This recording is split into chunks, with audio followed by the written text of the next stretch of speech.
Assalamu alaikum and good evening, my dear student and my friend. Today we'll continue our coordinate geometry in lecture number 8. I am Asadullah Ghori and we are doing this in book number 3 and exercise is 8D, right? 6D, sorry 6D. सो दो बातें यहाँ पर हम लेकर चलते हैं दोस्त। इसमें वो दो कंडीशंस हैं जिस पर हम बात करते हैं and these two conditions are, पहले मैं लिख देता हूँ, ठीक है ना, फिर तुम्हें मैं आगे लेकर चलता हूँ इस पर। और मैं बुक की लिख देता हूँ ताकि कन्फ्यूजन बिल्कुल ही दूर हो जाए। Number 1, if L1 is parallel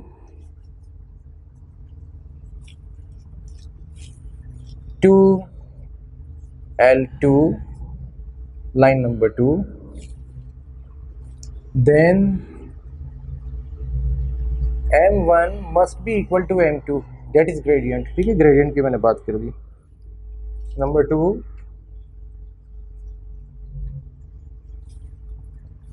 if L1 is perpendicular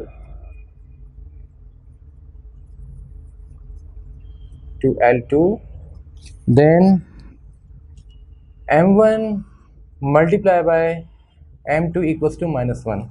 जी दो conditions and for my viewers कि यहाँ से मैंने दो बातें आगे डिस्कस की, राइट।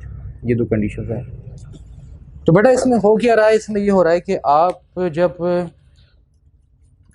दो लाइंस पैरेलल बनाते हो, for example we have these two lines, right, line number 1 and line number 2 along with this x axis and y axis। ये बना दिया मैंने x axis and then y axis, ठीक है भाई। intersection let's suppose 1 2 and 3। let's suppose gradient of this line is m is equal to 1/2 या 2 ले लेते हैं। तो देखो these two lines are parallel, L1 and L2 are two parallel lines, so the equation of this line must be equal to y is equal to 2x plus 3 and the equation of this line would be y is equal to 2x plus 1। so difference क्या आ गया दोनों में? सिर्फ एक बात का difference आ रहा है। क्या आ रहा है भाई कि दोनों लाइन पैरेलल हैं, एरोज बने हुए, और दोनों लाइन का ग्रेडियंट सेम है, बट y इंटरसेप्ट दोनों की चेंज हो गई, ठीक है। तो फर्स्ट कंडीशन से इसकी जी, इफ लाइन 1 एंड लाइन 2 और if two lines are parallel then their gradient must be equal, कि अगर दो लाइंस पैरेलल हैं तो उनका ग्रेडियंट क्या होगा? इक्वल होगा, राइट। ये बात क्लियर हो गई। And number 2, if two lines are making 90 degree angle with one another, तो then the product of their gradient must be equal to -1। तो उसकी कंडीशन क्या होगी? Let's suppose we have a line y is equal to 2x plus 3, ये वाली जो आपसे गई, और ये एक और लाइन आ रही है, ठीक है। ये जाकर कहीं इंटरसेप्ट कर रही है इस जगह पर जहाँ पर ये लिखा हुआ है 8। तो इसकी इक्वेशन बन रही है y is equal to x plus 8, both are making 90 degree with one and other.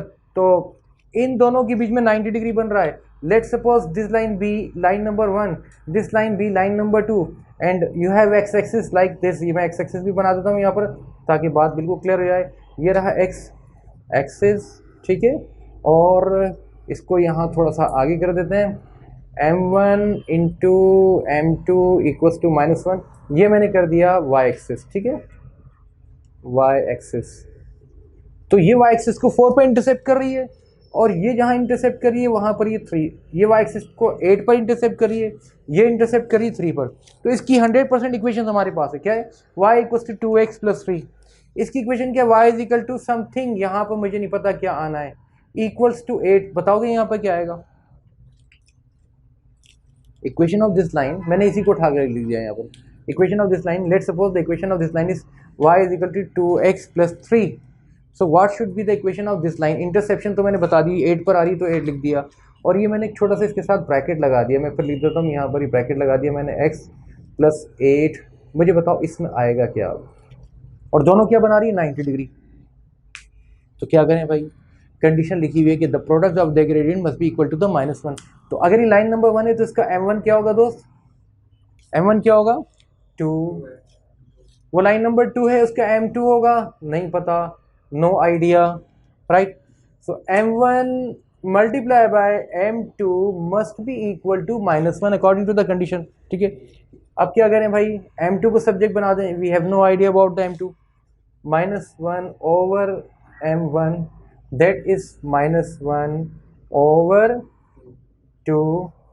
तो पता चला ये कि इसकी जगह पर यहाँ पर आना क्या था 1/2 अलॉन्ग विथ माइनस साइन, ये माइनस इधर आ जाएगा और ये हो गया 1/2, ठीक है।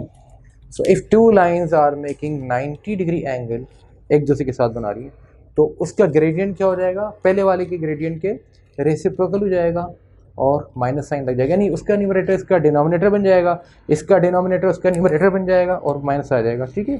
यहाँ तक बात क्लियर होगी। ओके, अब मैं तुमसे कुछ सवाल कर रहा हूँ, मुझे बता दो। ये लिखा हुआ है यहाँ पर y is equal to 5x + 7 और ये लिखा है y is equal to x और यहाँ मुझे कुछ नहीं पता +9 and both are making line number 1 line number 2 L1 and then L2। तो line 1 is making 90 degree angle with line number 2, ये परपेंडिकुलर का निशान है, राइट। तो मुझे जल्दी से बताओ यहाँ पर क्या आएगा, परपेंडिकुलर बन रहा है, लाइन 1 लाइन 2 परपेंडिकुलर बना रही है इस तरह से, जैसे ये बन रहा है, ये आ गई लाइन 1 और ये आ जाएगी लाइन नंबर 2 जो भी आ रही है, ठीक है। क्या करो मुझे बताओ। Yes, m1 is equal to 5 then m2 is equal to -5 over क्या नहीं -5 -1 ओवर m1, ठीक है ना भाई। तो क्या कर दें, m2 equals to -1 over 5, so therefore value is 1/5 along with minus sign, ठीक है जी। और अगर पैरेलल होगी तो सेम ग्रेडियंट आ जाएगा। तो इसको अगर तुम लोग कॉपी कर लो तो मैं एक्सरसाइज की तरफ आता हूँ फिर। ओके जी, तो फिर हम इसके अब क्वेश्चन देखते हैं जो कि अभी इस वक्त बड़े आसान से नजर आएंगे तुम्हें इंशाल्लाह, जो कि बेसिक कॉन्सेप्ट हमारे पास आ गए हैं। दैट मीन्स कि you can solve your question yourself. तो पहला जो बेसिक लेवल एक्सरसाइज 6D का पहला पार्ट है वो कहता है find the gradient of a line parallel to A. Question number 1 part A, y is equal to 8x + 5 and b is y is equal to -1/2 x - 7। वो कहता है find the gradient of a line which is parallel to this line. तो अगर parallel है तो उसका gradient कितना हो जाएगा बता दोगे? 8 हो जाएगा, 8 ही हो जाएगा, वही रहेगा है ना, क्योंकि already y is equal to mx + c की फॉर्म में, इसलिए ना। And the gradient of this line is, जो कि दूसरी बनेगी वो -1/2 हो जाएगा, ठीक है भाई। लेकिन देखो अब अपने पास से मैं एक क्वेश्चन दे रहा हूँ। Let suppose line is 2y + 5x 2y equals to 5x + 3। तो वो कह रहा है line y 2y is equal to 5x + 3 is a line, find the gradient of the another line which is parallel to this line. तो उसका gradient क्या होगा? So first of all we have to convert this into a perfect equation. वो कौन सी? y is equal to mx + c। तो हमें करना क्या पड़ेगा? सबसे पहले हमें इस 5 के पास इस 2 को डिवाइड करेंगे +3/2 so that we can find y is equal to mx + c। अब y is equal to mx + c का मतलब हो गया कि m जो उस लाइन का होगा ये ग्रेडियंट विच इज़ 5/2, वो 5/2 हो जाएगा, ठीक है। तो देखो एक क्वेश्चन हमने अपने पास भी कर लिया कि अगर equation y is equal to mx + c की फॉर्म में ना भी हो, you can arrange this equation accordingly and then you can find gradient. तो उसका ग्रेडियंट भी इतना ही होगा जितना इसका ग्रेडियंट है। Now we have question number 2, वो भी कर देते हैं, जरा उसकी भी बात कर लेते हैं, थोड़ी उसका भी पार्ट कर लेते हैं। Find the gradient of the line perpendicular to a, y equals to 3x + 2। तो क्या हो जाएगा भाई? सेकंड लाइन का ग्रेडियंट बताओगे मुझे, जो कि इसके परपेंडिकुलर, यानी ये जो लाइन है यूं बन रही है और जो दूसरी लाइन है वो ऐसे आ रही है 90 डिग्री बना रही है। ये लाइन नंबर 1 तो यही है। ओ ज़बरदस्त यार, चैंपियन। -1/3, बिल्कुल ठीक कहा तुमने, बिल्कुल ठीक कहा। और अब अपने पास से बना लूँ, एक अपने पास से बना लूँ। Let suppose we have C part, जो कि इसमें नहीं लिखा हुआ, 3 यही ले लेता हूँ मैं। 2y equals to 5x + 3। अब बताओ अगर ये वो लाइन जो आ रही है वो इसके परपेंडिकुलर बना रही है, जैसे ही जा रही है इस पर ऐसे लाइन आ रही है, तो क्या बनाएंगे, इसका ग्रेडियंट क्या निकलेगा, y इज इक्वल टू, पहले तो इसका ग्रेडियंट निकाल रहे हैं 5/2x प्लस 3/2, तो उस लाइन का ग्रेडियंट क्या होगा, यानी ये तो लाइन नंबर 2 हो जाएगी ना, तुम लाइन नंबर 1 की बात करते तो लाइन नंबर 2 हो जाएगी। Let's suppose this line be line number 1, तो लाइन नंबर 2 का ग्रेडियंट क्या हो जाएगा, gradient of line number 2 must be equal to -2/5, पलट जाएगा ना, ये 5 नीचे आ जाएगा 2 पर चला जाएगा, करके देखते हैं ऐसा होगा कि नहीं होगा। ml2 multiply by 5/2 must be equal to -1, ठीक है, and m of line number 2 equals to -1 into 2/5, that is -2/5, ठीक है। तो देखो हमने अपने क्वेश्चन से भी आगे जाकर काम कर लिया, इसको कॉपी कर लीजिएगा, फिर आगे चलते हैं। आते हैं जनाब जरा थोड़ा सा आगे चलते हैं, नेक्स्ट क्वेश्चन ट्राई करते हैं अपना। 3 नहीं करता, मैं 4 कर देता हूँ, राइट। 4 कहता है द कोऑर्डिनेट्स ऑफ, ये मैं इसको जरा दिखाना भी चाहूँगा ताकि यहाँ पर इसको फोकस कर लें बच्चे। Question number 4 of exercise basic level of 1D, basic level of 6D। तो इसको हम कर लेते हैं, क्वेश्चन नंबर 4 ट्राई कर रहा हूँ मैं इस पर। वो कहता है the coordinates of 4 points are 0, ये तो O आ गया जिस पर लिखा हुआ है 0,0, एंड क्वेश्चन नंबर 4, ये तो मैं 3 पकड़ गया। We have 3 points and 3 points are A 1,1, B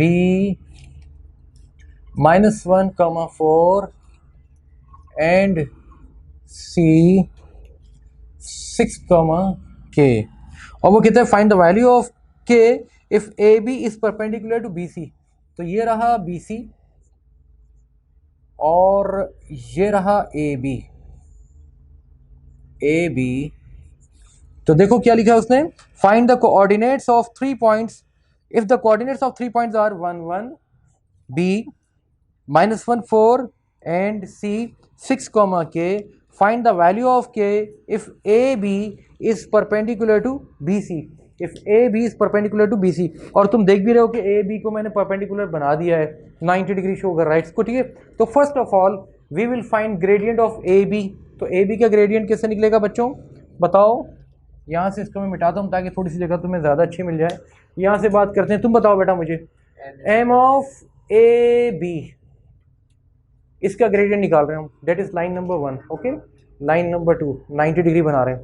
so MAB is equal to y2 - y1, पहले फॉर्मूला लिख देता हूँ, y2 - y1 over x2 - x1। जी बेटा अब आगे बताओ, x1 y1 क्या लोगे, x2 y2 क्या लोगे, ओके y2 ये ले लूँ मैं, okay 4 -1 over -1 right equals to 3 over -2, am I right, that is -3/2। Lock कर दें इसे, तो ये हम इसको लिख सकते हैं MAB इज इक्वल टू -3/2। लीजिए जनाब ये हमारे पास ग्रेडियंट आ गया लाइन AB का। Now we discuss line BC। तो अब बताओ MBC, अब तो हम फॉर्मूला लगाने की जरूरत नहीं, डायरेक्ट भी कर सकते हैं BC। जी बेटा y2 minus over x2 minus right equals to K -4/7। So mass not mass but gradient, okay. BC equals to K -4/7, और इसको भी हम कर देते हैं लॉग, ठीक है। अब क्या कह रहा है, both are making 90 degree angle, so therefore MBC multiply by MAB must be equal to -1। तो अब यहाँ पर BC की जगह क्या रख दूँ भाई मैं, K -4/7, ठीक है भाई, बात समझ आ रही है आपको भी समझ आ रही है, very nice. Multiply by next क्या है भाई, नॉट 3/2 बट -3/2। तो इस माइनस को मैं लिख देता हूँ मतलब अभी ताकि कंफ्यूज ना हो, -3/2 ये आ गया इज इक्वल टू -1। यहाँ तक बात आ गई, क्या मैं इसको लिख सकता हूँ -3/2, किसी वजह से लिखा है मैंने ताकि थोड़ी सी कन्फ्यूजन तुम्हारी कम से कम हो जाए और मिनिमाइज हो जाए, इज इक्वल टू -1। ये मैंने इसलिए लिखा ताकि इस माइनस से इस माइनस को काट दूँ, ठीक है। अब क्या करूँ भाई मैं, मुझे तो निकालना ये सब कुछ, तो कुछ कटता है, कट कुछ भी नहीं रहा। तो मैं एक काम करता हूँ कि इसको उधर ले जाऊँ या इसको उधर ले जाऊँ, क्या करूँ, चलो और आसान काम कर देते हैं। k-4/7, चूँकि बच्चों को ना ये काम टीचर सबसे अच्छा सिखाते हैं कि इसको जाके उधर, उसको जाके इधर ले आओ। 2/3 लिख सकते हैं इसको, क्रॉस मल्टीप्लिकेशन। 2 यहाँ मल्टीप्लाई हो रहा है, वहाँ जाकर डिवाइड हो रहा है, वहाँ जाकर मल्टीप्लाई हो जाएगा। 3 यहाँ मल्टीप्लाई हो रहा है, वहाँ जाकर डिवाइड हो जाएगा। यहाँ तक ठीक है। अब इससे क्या होगा, अब इस 3 से इसको मल्टीप्लाई कर देते हैं, 4 से इसको कर देते हैं, तो ये लिख सकते हैं इसको 3k-4 is equal to 2 multiply by 7। क्या ख्याल है, यहाँ तक बात समझ आ रही है? आपको भी समझ आ रही होगी बात। क्या करना है भाई, इसको बताओ। 3k minus is equal to 14 and 3k is equal to 14 plus कितने हो गए बेटा? 26 and k is equal to, so answer is 26/3। बस यही आंसर लिखा हुआ है बुक में कि k is equal to 26/3। Done, बात समझ आ गई? मेरे ख्याल से क्वेश्चन में बहुत सारी बातें बहुत ही ज़्यादा क्लियर हो गई, राइट? ओके स्टूडेंट्स, इंशाल्लाह नेक्स्ट क्लास सी यू। अस्सलाम वालेकुम।